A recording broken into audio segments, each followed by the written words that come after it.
Hello, everyone. I am Jessica Jernigan, and this is my dear friend, Brooke Black.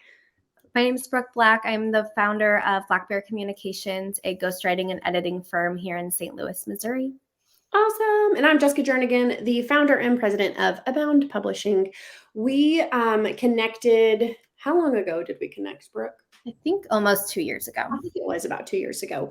We connected. It was totally the Lord. Like, people that she knew people that I knew, and it was like the most bizarre way to connect us.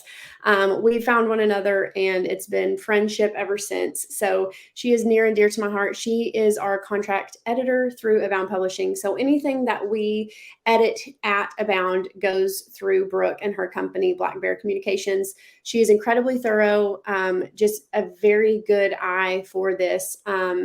And so we're so lucky to have her. And a couple of months ago, we decided that we needed to share with the world about being a writer. And we have lots of questions that come to us both on different ways and different spectrums of questions that say, like, am I in the right phase? What do I need? Why do I need an editor? Can you help me?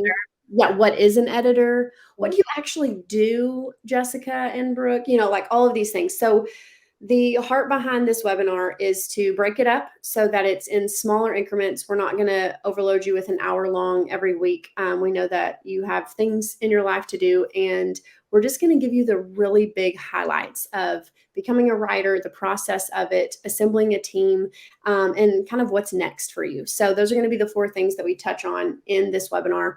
We're going to leave it short and sweet with lots of nuggets of information. We also want you to know that you can obviously email us questions at any time. So if you do want to ask some questions, or maybe we talk about something and you have more questions about it, please do not hesitate to email info@aboundbooks.com. We'd be more than happy to answer all of those and help you out. So we're going to jump right on in here. We have a slide that we want to show you guys to kind of help us stay on task and to keep us talking about the correct things, because we could definitely get off Carried this. away. We know ourselves. So one of the things that we want to do is just, like I said, introduce ourselves. I'm Jessica. This is Brooke. And what that looks like from our standpoints of what we do in a day, how we help the people that we help. But the first question is, am I a writer? So take it from me, Brooke. Go ahead and tell them about your testimony and all the things about you being also a writer and an editor. Yeah, so I began editing pretty organically. For my whole life, I've been the friend that everybody sends their work to edit, whether that was in high school, whether that was in college. I was working for a while as a consultant for nonprofit organizations. I was doing in-house editing for the firm that I worked for. I ended up editing some books for folks that were in my life, including my brilliant mother-in-law. She was published through Abound. Her book is All the Sacred Things by Lisa Black, if anybody wants to go snag that from Amazon or aboundpublishing.com. See that little plug? That was good. That was off the cusp. Anyway, I became an editor pretty organically, but I did formalize that in a degree of English communications and writing. I love writing. I love reading. It's like all that I do anymore is just read. That's why I made it my job. So I read people's books. I help them edit them. I have a coaching program that guides people through all of the whole process, beginning to end, of getting your book published and publishing ready.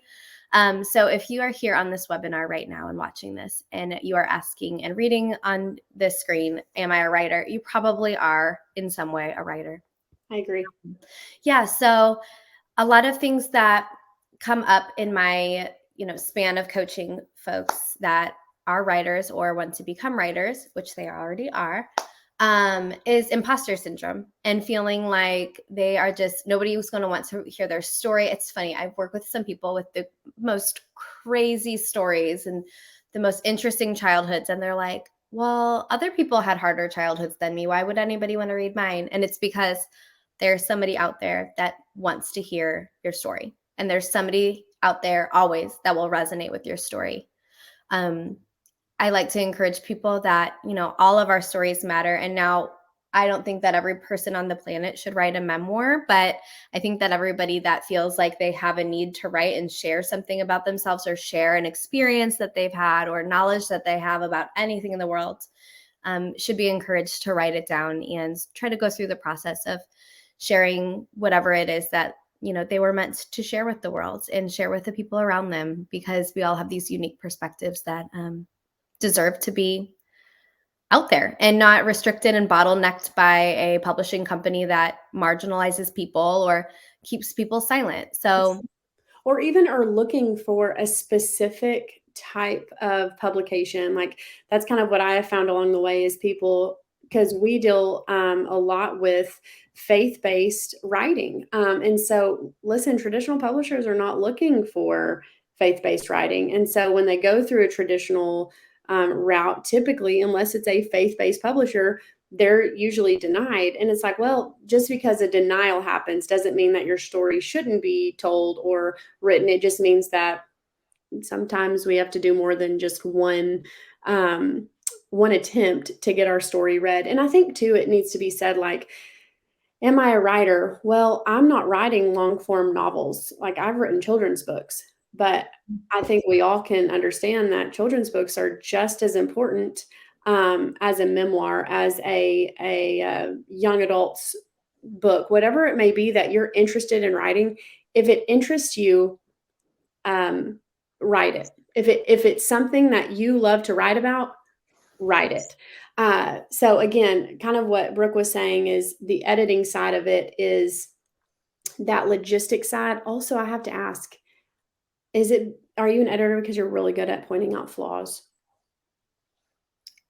I'm very good at pointing out flaws, but I'm even better at helping people recognize That's the thing, is what like they're good at, what they're what's good at writing. funny, I was gonna say what's funny is I even think Felt like I've it's talked to a mom that they're like, "My son should be an editor," and he's like in the 6th grade, and I was cracking up because I'm like, "Why?" And she was like, "He's so good at picking out people's errors," and I was like, "You have to have those people," like, and that's a huge portion of the book world because it's not even a negative sense. I think sometimes we take it as a negative sense, but it's so not negative. It's actually to empower the book, make it better, to make it even more reader friendly and on all those things. So I love this. Brooke, tell us about what you're working on right now. So right now I'm working on quite a few things. I do have a coaching program where I work with, I have a few different authors in it right now. One of them is working on an anthology. One of them is working on a nonfiction memoir. One of them is working on a devotional. And so we go through, beginning to end. Some of them came a little bit later in the life cycle of their book. Some of them came right whenever, we were sitting down with a poster board and like putting sticky notes and trying to figure out what the book was truly going to be about. And then I also have some, works in progress with, I have things with you that books that are going to be published by Abound that I'm doing the editing for them. And I work on some people with their business language as well. Yes. So how they want to tell the story about their company. But that's enough about me. I want to bring it back to why folks are going to watch this webinar and learn a little bit about it. And I just want to give everybody that's watching this right now a little bit of a nudge that if you're watching this already, you want to write something, you want to write that book. And every single author on the planet has been there and wondered, am I supposed to sit down and write the book? I've read Stephen King's memoirs. Like I know what it was like whenever he was a little boy and he was sitting down and wondering, am I a good writer? And nobody liked his book because it was a little weird. And we all know that Stephen King is a little weird, but guess what? He sold 300 million copies. There's obviously a need for the people who has sold 300 million copies. Like you can write your book. There's genres for a reason. That's exactly right. So tell us this, Brooke, what is an editor? You said it, people ask you all the time, what do you do? What's an editor? Yeah, we'll come back to this pop quiz in a second. We can talk about the difference between editors and literary agents and publishers and beta readers and all of the things that we keep hearing about.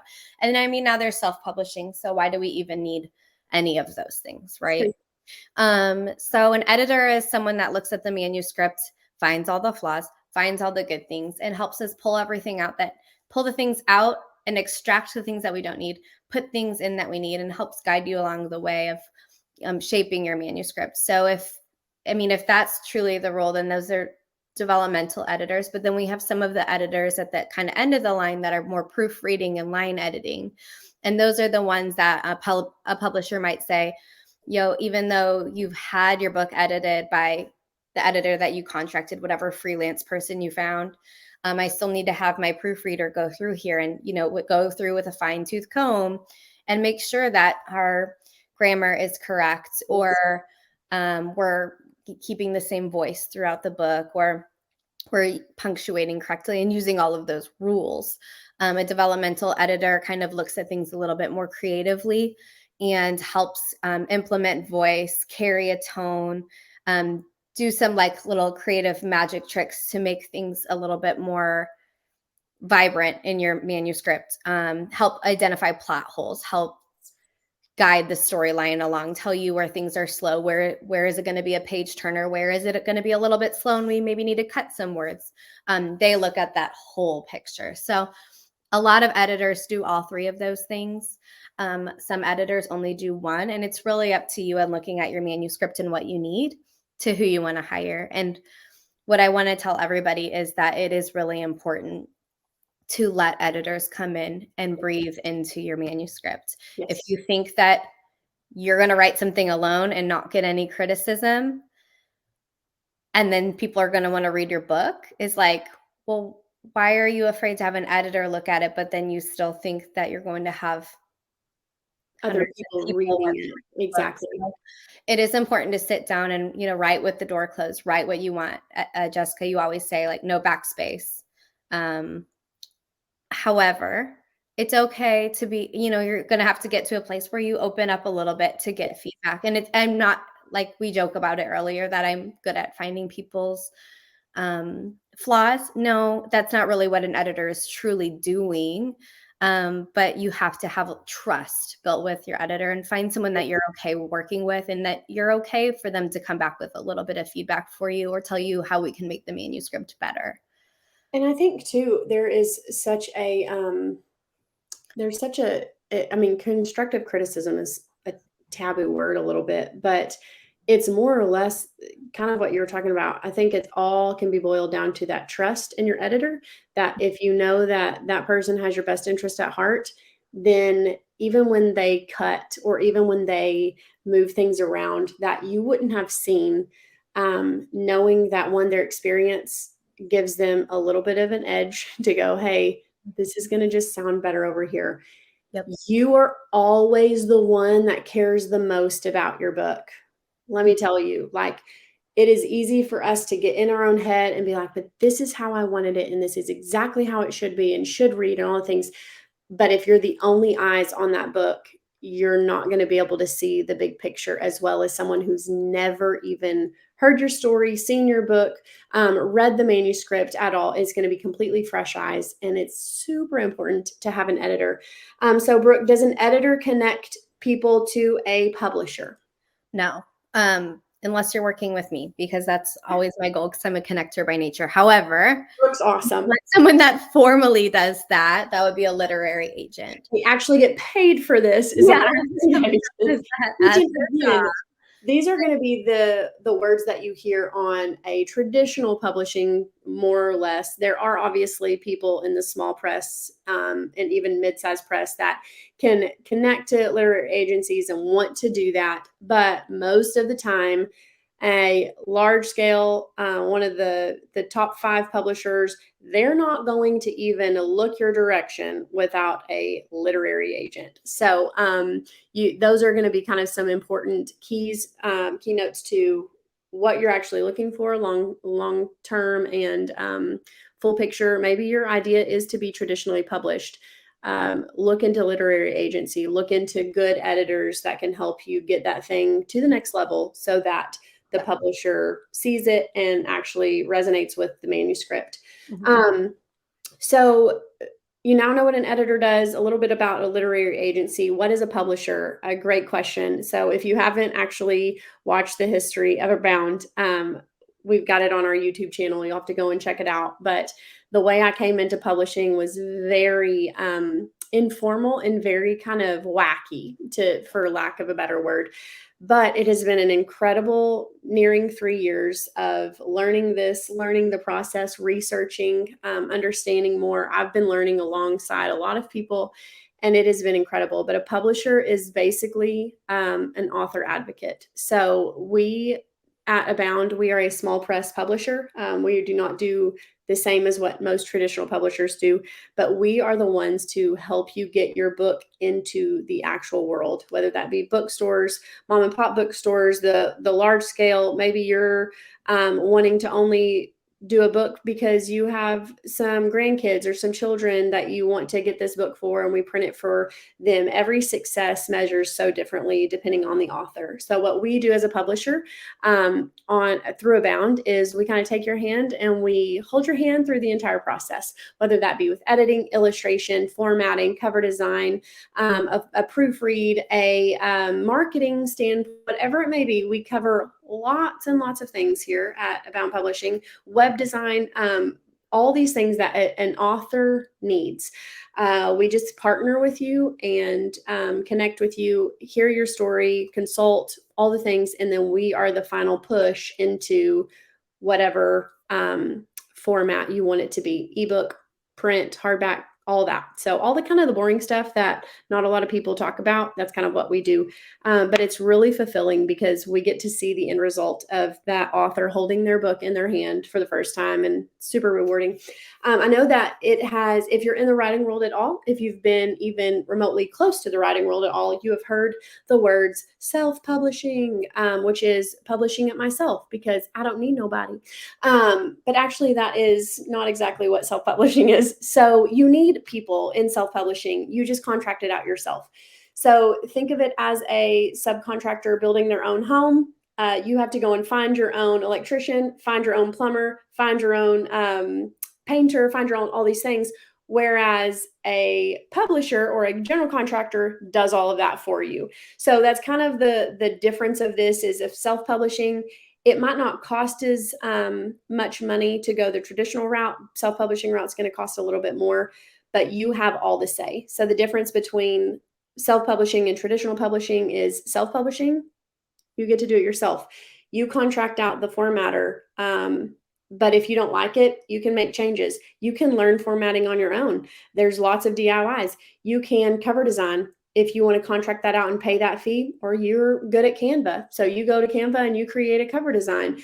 Maybe you think you can edit yourself and you do all of this yourself. And then you find a printer, you find someplace that can distribute your book, and then you do it all alone.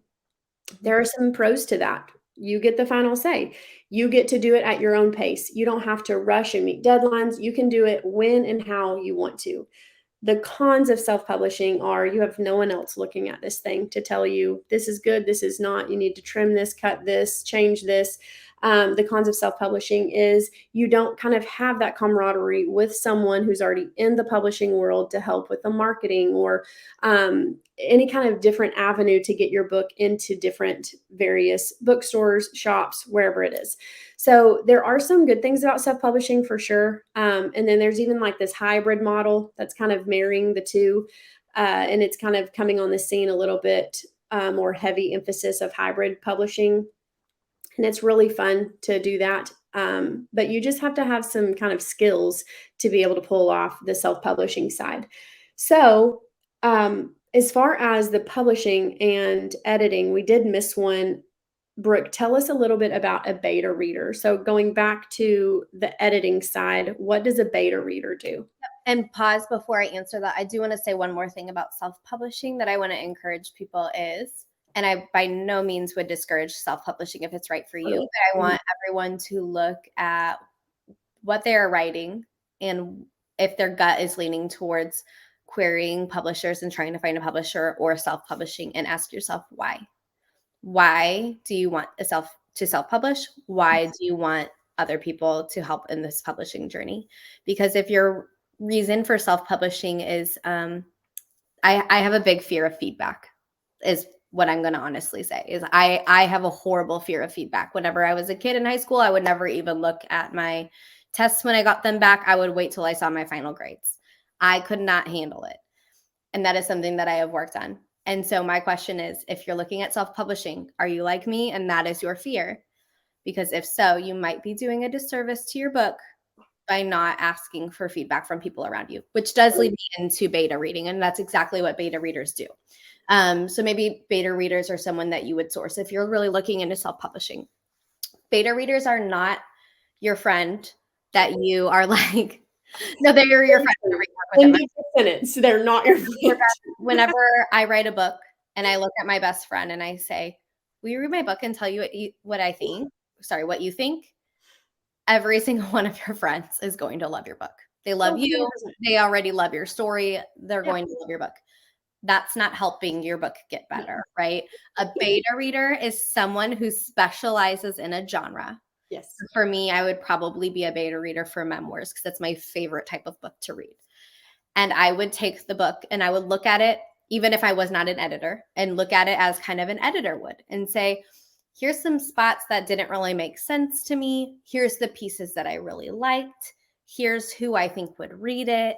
Yes. Here's what you could add to make the story a little bit better. Here's where I turned pages really fast. Here's where I kind of got stuck and didn't want to read anymore, and give feedback for all of those things. Some people pay beta readers $25 to read a whole book. Some beta readers charge $100 per 1,000 words that they have to read. It just depends on how well known they are and how much they have done it and how experienced they are in editing. But it literally could be somebody just off the street that really loves science fiction books and you wrote a science fiction book. But a beta reader is not your best friend that is going to support your book. It doesn't have to be somebody that's going to tear your book apart and make you feel bad, but it does need to be somebody that is going to thoroughly read it. Kind of like whenever you had to randomly exchange in high school your essay and then they went through it with a highlighter and you color coded the different, you had the different highlighters. But your teacher always said, don't give it to your best friend. Go, give it to, like, she would maybe give you like a number assignment or make you do it with someone random in the class. That's kind of what a beta reader would do. So it would be cheaper than an editor. Yes, I was going to say crucial to the process. Like, if you're wanting some feedback, and we're going to talk a little bit more about feedback in a different webinar or in an additional webinar that we do in the next coming weeks, of like how to set yourself up for success when getting feedback. But we know you can be a writer all day long, but it's at that next step that you go, okay, now what? I'm taking myself seriously. I want to do this to be heard so that I can write this thing so it can be long form and in a professional sense. I love to write. It's more than just journal entries at this point. It's more than just a hobby that I do when I think about it. It's actually something that I want to pursue. Mm-hmm. What now? These are a couple of tidbits as what do we do? What do we bring to this part? But also as a writer, what do? You have to employ these people. You have to bring alongside some of these people that you might not know yet, that you haven't met yet, but are going to be crucial and instrumental in the life and the success of your book. So, and that's what we're here for. Even if I don't publish your book, I want your book to be successful. I want you as a writer to have a great experience. And so let's be clear. This webinar is by no means a plug for you to think that you're going to get your book published with Abound or that you need to use me as an editor. This is literally just us sharing what we have learned. This is overview. Yeah. Like this is a pretty good overview of what we have seen in this realm of our world. And again, these are where, if you have questions, please feel free to ask us questions. We don't mind to answer. If we don't know, we'll find out and get back to you. Mm-hmm. So what is a writing homework prompt? We want to give you some homework, not really homework, just something to think about because these are so good to have. Sometimes we get stuck. Again, next week, we're going to be talking about a little bit about writer's block, some fatigue, things that we as writers come up against, creativity, all the things. So let's talk about you. We want to give you a pop quiz. What do you enjoy about writing? What do you enjoy writing about? What do you have to share? Maybe you're like, nothing. I only want to write a certain genre, sci-fi, or I only want to write children's book. I don't have anything to share. That's not, no, that's still sharing. That is still writing for the world to read your work. But what is it that you're wanting to share? Is it memoir based? Is it young adult? Is it sci-fi? Is it historical, children's, whatever, gardening? I mean, I love a good gardening book. So cookbooks. I mean, people are writers of all different shapes and sizes. What unique experiences have you had that inform your work in writing? So I think I'm gonna ask Brooke because she is the memoir queen.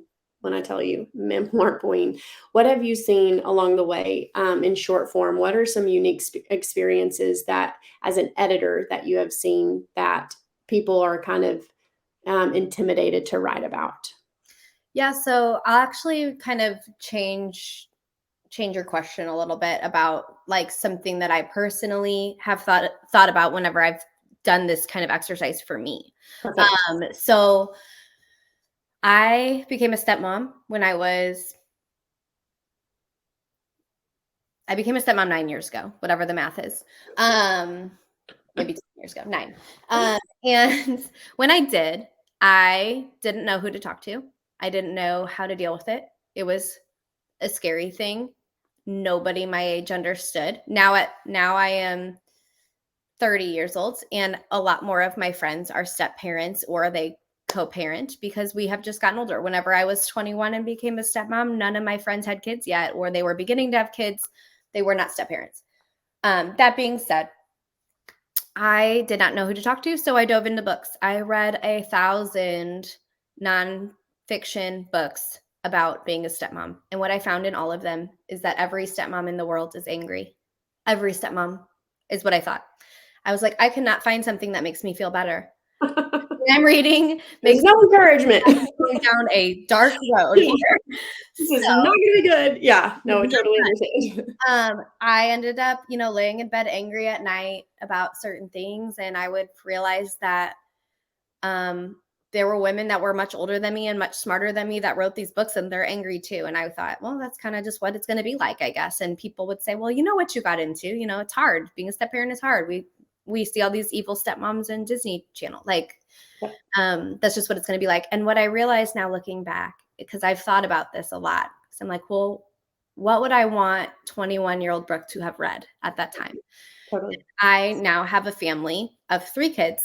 One of them is step, one of them is adopted, one of them is biological. And we have this very, very unique blend in our family that is very beautiful. And there are really hard parts. There are really interesting things about my family, things that are different because my perspective is so unique compared to all of those books that I read that were very cookie cutter. And while those women all had unique experiences, some of them were career women, some of them were stay-at-home moms, some of them also had their own kids, some of them did not. What I realized is that my experience was so unique, and I genuinely believe that women could and should read books from someone like me who could give an uplifting experience. I'm not saying that there's not other stepmoms that are happy with being stepmoms. Absolutely. But I am saying that there is this experience that I've had and I've recognized that people need to read about. So exactly. I guess a spoiler alert to my next decade of life, because now I'm going to have to write that book because I put it out into the world. But that's what's true to me. And that's what I know. Do you know any good publishers, Brooke? No, that one. That one. It'll be the best edited book. Send me an email at aboundbooks.com. Send me an email. We'll talk. No, but that's so accurate. Like, you're going through something and you need something specific to speak into your life. And so you go searching for that thing. I've also been like, with this story, and I won't go on a tangent about this any longer after this, but I will say I've been realizing that there is this unique experience with moms like me who I have a adopted son that fell into my lap. I didn't pursue adoption. I didn't pursue foster care. So there is this unique experience, and I'm trying to figure out a term for it, for like unconventional, unsolicited parents. Like yeah. I did not go looking to date my husband because he had a kid. Yes, exactly. not go pursuing adoption. But, and so I think that there's a lot of people that actually are siblings that are parents, or they are, Yes. like overnight parents and they didn't even mean to be. And a completely different That's season of life. my unique Exactly. perspective. Yes, I agree that just they're living a different life than they thought they would have, Mhm. and need some encouragement, need some people to go, "Hey, yeah, this is doable." There are hard parts. I think there's just every season of life that you find yourself, there's gonna be times where you're like, this ain't fun." Yeah. But just to knowing like you have people with you, and that's where books come into play. Like Mhm. it's impossible to know everyone, but it is possible to read about someone's experience, resonate with it, even if it's like one little line in there that you're like, man, that was exactly what I needed to read. Well, that book is successful, like in my brain. I'm glad that that person has written the book. So that's kind of how we present this as we don't want to get into the other parts of the webinar. We want to go ahead and give you the last slide here of how to keep in contact with us.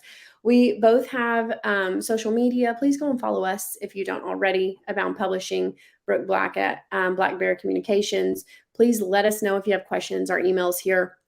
We're also going to put a link in our video in the comments that if you want to subscribe to our newsletter, we are going to send you these slides. That way, if you didn't take notes or didn't take pictures or forgot something, we have it for you. We will send that to you just for signing up and hanging out with us. So we do appreciate you being here on our webinar. We have lots of good information coming in the next couple of webinars as well. So don't miss those. Tell your friends.